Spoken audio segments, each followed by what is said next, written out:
जय श्री श्याम प्यारे बच्चों, स्वागत है। जय श्री श्याम प्यारे बच्चों, स्वागत है आप सभी का दोबारा से आपके अपने YouTube channel Saraswati Educare centre पर। तो बेटा आज की क्लास में हम लोग कंटिन्यू रखेंगे अपना इकोनॉमिक्स का चैप्टर 3 न्यू इकोनॉमिक पॉलिसी, जो कि आपकी इंडियन इकोनॉमिक्स की जो बुक है उससे है। लास्ट क्लास में बेटा हम लोगों ने किया था जो हमारे रिफॉर्म्स हम लोगों ने लिबरलाइजेशंस में फॉलो किए उनको स्टडी। आज की क्लास में बेटा उससे थोड़ा सा और आगे चलेंगे और आज की क्लास में हम लोग स्टडी करेंगे बेटा अबाउट प्राइवेटाइजेशंस एंड ग्लोबलाइजेशंस। तो क्लास स्टार्ट करें उससे पहले बेटा अगर आप लोग मेरे इस चैनल पर पहली बार आए हैं तो सबसे पहले इस चैनल को सब्सक्राइब कर लीजिएगा। साथ साथ जो बेटा बेल आइकन है उसको आप जरूर प्रेस कर लीजिएगा ताकि आपको आने वाली वीडियोस की नोटिफिकेशन भी मिलती रहे। अगर आपको वीडियोस पसंद आए तो बेटा वीडियोस पर लाइक कीजिएगा, अपने दोस्तों को वीडियोस को शेयर कीजिएगा और इन वीडियोस पर कमेंट करके जरूर बताइएगा कि आपको क्या पसंद आया और क्या पसंद नहीं आया। आपकी जो कमेंट्स है बेटा, आपकी जो सपोर्ट है वही हमें मोटिवेट करता है और अच्छी अच्छी वीडियोस बनाने के लिए। तो बेटा स्टार्ट करते हैं अपनी आज की क्लास।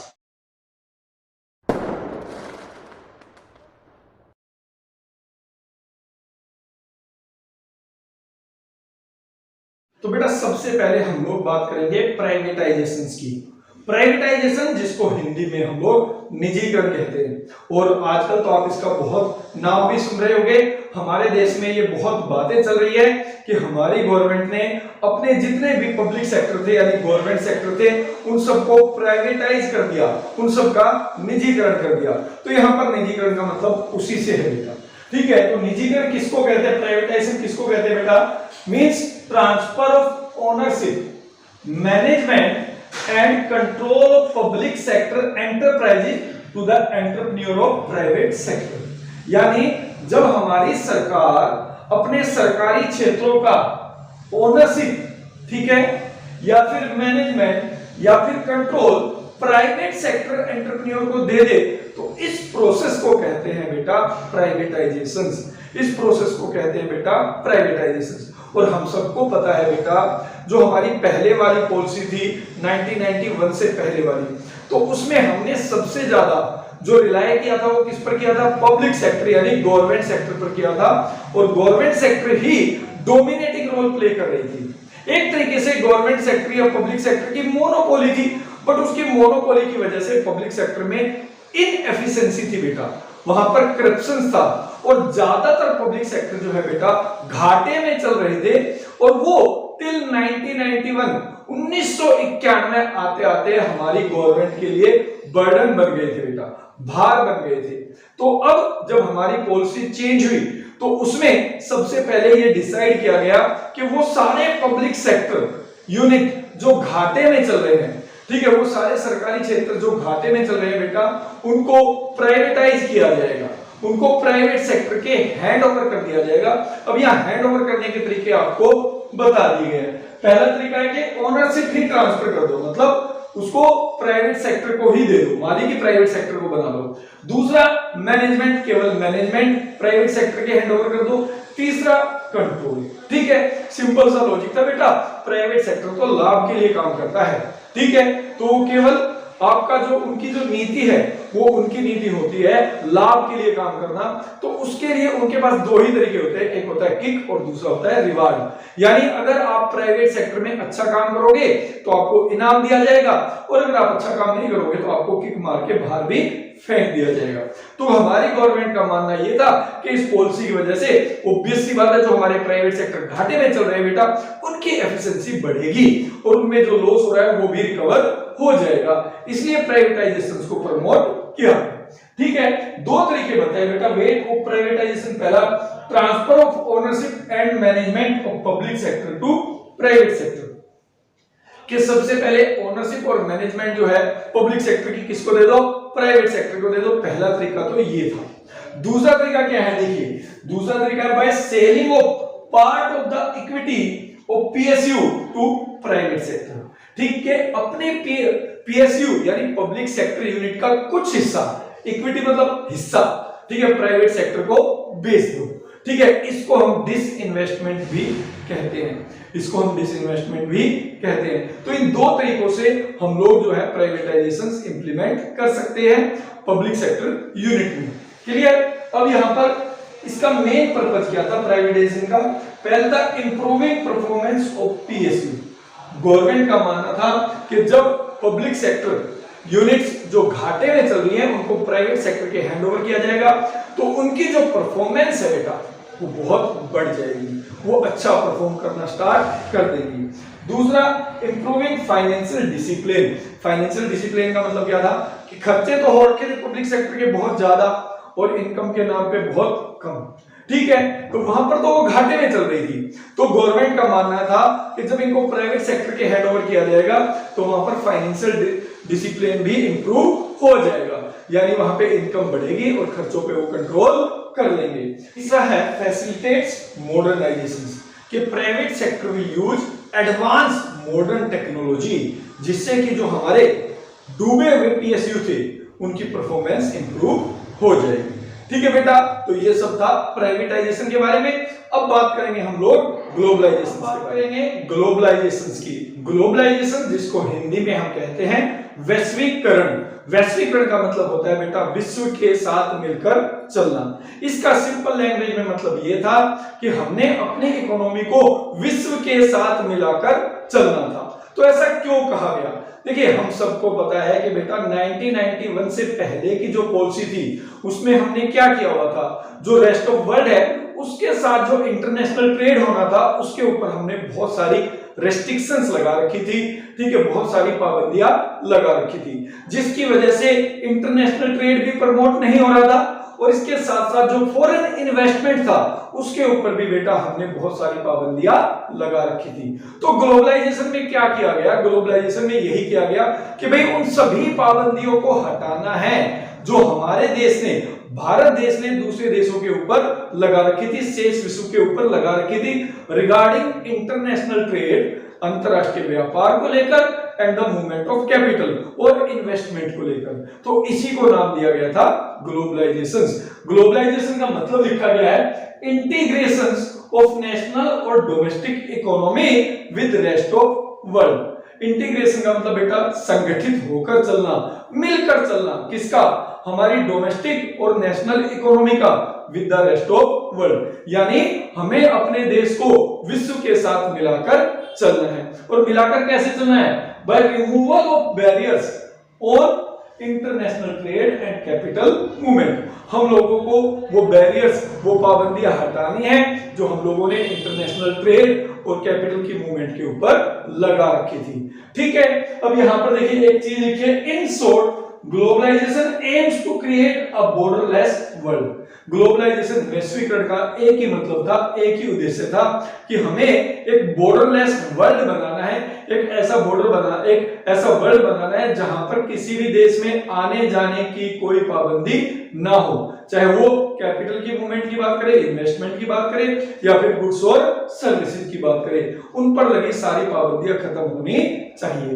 तो इसी को नाम दिया गया था ग्लोबलाइजेशन। अब हमें देखना है कि भाई हमारे देश में ग्लोबलाइजेशन के लिए हमारी इकोनॉमी में क्या क्या चेंज किए। बात करते हैं कि ग्लोबलाइजेशन के लिए हमारी इकोनॉमी में क्या क्या चेंज किए गए। ठीक है, देखिए सबसे पहले लिखा है automatic permission for foreign direct investment up to 50% in high technology and high investment priority industry. यानी सबसे पहले हमने ये देखा कि कौन सी हाई टेक्नोलॉजी और हाई इन्वेस्टमेंट इंडस्ट्रीज हैं, हमने उनको प्रायोरिटीज दी और उसमें हमने 51% तक का फॉरेन डायरेक्ट इन्वेस्टमेंट अलाउड कर दिया, जिसके लिए हमारी इंडस्ट्रीज को किसी भी तरीके की कोई परमिशन लेने की आवश्यकता नहीं थी। क्लियर? दूसरा है बेटा in respect to foreign technology agreement automatic permission is provided in high priority industry up to a sum of ₹1 crore.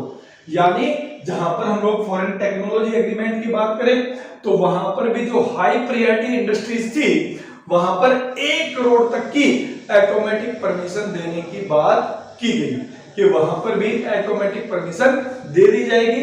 Foreign technology agreement के लिए। Clear? No permission is required for hiring foreign technician. इससे पहले क्या होता था बेटा, अगर हम विदेशों से किसी टेक्नीशियन को अपने यहाँ हायर करना चाहते थे तो उसके लिए हमें गवर्नमेंट से परमिशन लेनी पड़ती थी। बट आज के बाद यानी 1991 के बाद ये अलाउ किया गया कि इस तरीके की किसी परमिशन की कोई आवश्यकता नहीं है। क्लियर बेटा? इसके अलावा रुपी वाज डिवैल्यूड बाय 20% इन जुलाई 1991। अपनी करेंसी को इंटरनेशनल करेंसी के साथ एडजस्ट करने के लिए हमारी गवर्नमेंट ने क्या किया, हमारे रुपए की वैल्यू 20% डिवैल्यूड कर दी, 20% घटा दी। ठीक है? जिससे कि हमारे एक्सपोर्ट बढ़ सके, इंपोर्ट्स को हम लोग कंट्रोल कर सके और साथ साथ हमारा जो फॉरेन एक्सचेंज रिजर्व का स्टॉक है बेटा वो भी इंक्रीज हो सके। क्लियर? अब बात करते हैं अपने नेक्स्ट चेंजेस की। In union budget 1992-1993 our government made Indian rupee partially convertibles. ठीक है? और उसका जो नेक्स्ट बजट था बेटा यानी 93-94 वाला, उसमें हमारी गवर्नमेंट ने क्या किया, हमारे इंडियन रुपी को फुली कन्वर्टेबल बना दिया। क्लियर?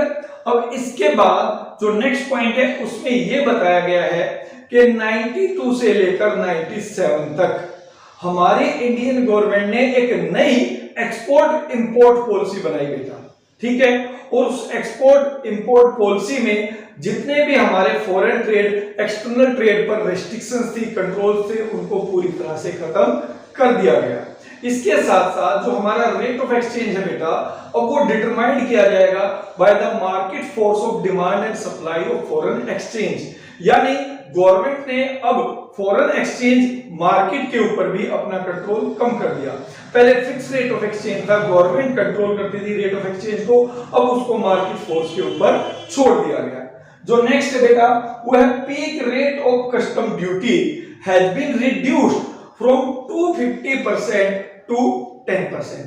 देखिए ये क्यों किया गया, ताकि हम इंडियन इकोनॉमी को ज्यादा कॉम्पिटिटिव बना सके। ठीक है? तो इसके लिए हमारी गवर्नमेंट ने क्या किया, जो हमारा कस्टम ड्यूटी का रेट था उसको 250% से लेकर 10% कर दिया। क्लियर बेटा? These are the change which is made by our government for global. बात करेंगे वो कौन कौन से पॉइंट्स हैं जो ग्लोबलाइजेशन के फेवर में है या फिर उसके अगेंस्ट में है। तो बात करते हैं इन फेवर ऑफ ग्लोबलाइजेशन।